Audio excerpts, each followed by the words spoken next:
ጤና ይስጥልን እንኳን ወደ ቡና ባንክ ከስተመር ኦንቦርዲንግ ፕላትፎርም በደህና መጡ። በዚህ ቪዲዮ ከስተመር ኦንቦርዲንግ ፕላትፎርም ምን ነገሮችን ይዟል፣ እንዴት ሳይን አፕ እናደርጋለን፣ እንዲሁም ሳይን አፕ ካደረግን በኋላ እንዴት ሎጊን እናደርጋለን የሚለውን እንመለከትበታለን ማለት ነው።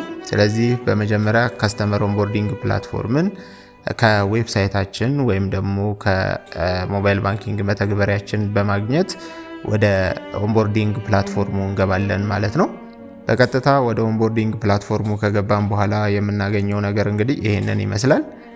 ስለ ፕሮዳክት ኤንድ ሰርቪሶቻችን ዝርዝር መረጃዎችን እናገኛለን። ካርድ ባንኪንግ ምን ይሰጣል፣ ምን አይነት ጥቅሞች አሉት፣ ከስተመር ኦንቦርዲንግ ፕላትፎርሙ በራሱ ምን አይነት ነገሮችን ይዟል፣ ምን አይነት ሰርቪሶችን እናገኝበታለን የሚለውን ነገር በዝርዝር የሚያሳየን ሴክሽን እናገኛለን። በመቀጠል ደግሞ ከስተመር ኦንቦርዲንግ ፕላትፎርም ምን አካውንቶችን መክፈት እንደሚያስችለን፣ እነዚህ አካውንቶች ምን አይነት ጥቅም እንዳላቸው፣ ስንት ፐርሰንት ወለድ እንደሚያስገኙ፣ እንዲሁም ደግሞ ለመክፈት ምን ያስፈልጋል የሚሉትን ነገሮች በዝርዝር የምናይበት ሴክሽን ተቀምጦልናል ማለት ነው። በመቀጠልም በተደጋጋሚ የተጠየቁ ያሉ ጥያቄዎችን ደንበኞች በቀላሉ አግኝተው መልስ እንዲያገኙባቸው የሚያስችል ሴክሽን በፍሪኩዌንትሊ አስክድ ኩዌሽን በሚል ተዘጋጅቷል ማለት ነው። እንግዲህ ይህ ፕላትፎርም በእንግሊዘኛ መጠቀም ለማይችሉ ደንበኞች በ4 ቋንቋ የቀረበ ፕላትፎርም ነው። በአማርኛ፣ ከዛ በመቀጠልም በትግርኛ፣ በኦሮምኛ ቋንቋ ተተርጉሞ የቀረበ ፕላትፎርም ነው ማለት ነው። ስለዚህ ብዙ የቋንቋ አማራጮችን የሚሰጥ ፕላትፎርም ነው ማለት ነው። በመቀጠል የምናየው እንዴት ሳይን አፕ ይደረጋል የሚለውን ነው።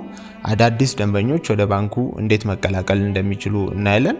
ስለዚህ በኒው ከገባን በኋላ ፈረስት ኔም እናስገባለን፣ የመጀመሪያ ስም ማለት ነው። በመቀጠል የአባት ስም እናስገባለን። የአባት ስም ካስገባን በኋላ የአያት ስም እናስገባለን። ይህንን ከጨረስን በኋላ ስልክ ቁጥራችንን እናስገባለን። ስልክ ቁጥራችን ፋይዳ ላይ የተመዘገበው ስልክ ቁጥር መሆን አለበት። ከዛ በመቀጠል የአቅራቢያችን ያለውን ቅርንጫፍ እንመርጣለን ማለት ነው። ይህንን ካደረግን በኋላ ፓስዋርድ እናደርጋለን። ፓስዋርዳችን 8 ካራክተር ሊኖረው ይገባል። ጠንካራ ፓስዋርድ ቢሆንም ተመራጭ ይሆናል ማለት ነው። ያንን ፓስዋርድ ድጋሚ እናረጋግጥለታለን ማለት ነው፣ ኮንፊርም ፓስዋርድ። በመቀጠል እነዚህን ከጨረስን በኋላ የባንኩን ሕግና ስርዓቶች ተስማምተን ሬጂስተር እንለዋለን። ይህን ስናደርግ በስልካችን ኦቲፒ ይደርሰናል። ያንን ኦቲፒ በማስገባት ቬሪፋይ እንለዋለን ማለት ነው። ይህንን ስናደርግ ወደ ሎጊን ፔጅ ነው በቀጥታ የሚወስደን። በዚህ ሎጊን ፔጅ ላይ ሰክሰስ ስላደረግን አካውንት ሬጂስትሬሽኑን ስልክ ቁጥራችንንና የተጠቀምነውን የሰጠነውን ፓስዋርድ በማስገባት ሎጊን እንለዋለን ማለት ነው። ስለዚህ ይህንን ካደረግን በኋላ በቀጥታ ወደ ከስተመር ኦንቦርዲንግ ፕላትፎርሙ ያስገባናል።